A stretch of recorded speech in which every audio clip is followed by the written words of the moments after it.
আল্লাহ যাকে মাফ করতে চাইবেন তাকে একটা পর্দার আড়ালে নিয়ে যাবেন, জিজ্ঞেস করুন, এই বান্দা এইসব কাজ করছো? এখন আল্লাহ জিজ্ঞেস করতেছেন, সে তো ভয়তে অস্থির হয়ে যাবে, কেন্দ্রে পাগল হয়ে যাবে, আল্লাহ করে ফেলছি, আমার মাফ করে দাও। আল্লাহ পাক তার জবানে সমস্ত পাপের কথা শুনে সে যখন অনুতপ্ত হয়ে কাঁদতে থাকবে, আল্লাহ বলবেন, যা মাফ করে দিলাম, জান্নাতে চলে যা। এইটা হচ্ছে হিসাবে ইয়াসির। আল্লাহুম্মা হাসিবনি হিসাবান ইয়াসিরা।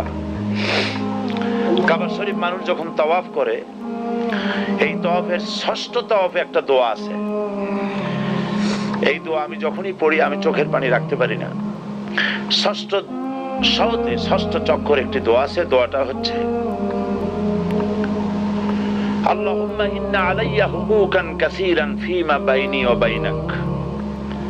হায় আমার রব, তোমার সাথে আর আমার সাথে অনেক দেনা পাওনা আছে, আর তোমার বান্দাদের সাথেও আমার অনেক দেনা পাওনা আছে।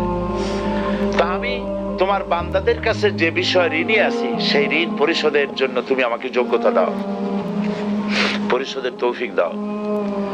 আর আমার কাছে তোমার দেনা আছে, তা আমার কাছে তোমার যে দেনা আছে সব দেনা তুমি শোধ করে দিয়েছো। আমার চোখ দিয়েছো, মুখ দিয়েছো, কান দিয়েছো, স্বাস্থ্য দিয়েছো, বউ দিয়েছো, বাচ্চা দিয়েছো, টাকা দিয়েছো। আমার কাছে সৃষ্টি করে তোমার যা দেনা ছিল তুমি সব তো শোধ করে দিয়েছো, কিন্তু তোমার দেনা তো আমি কিছুই শোধ করতে পারি। তোমার দেনা আমার শোধ করার একটা পথ আছে মাবুদ, সেই পথটা হলো তুমি আমার মাফ করে দাও।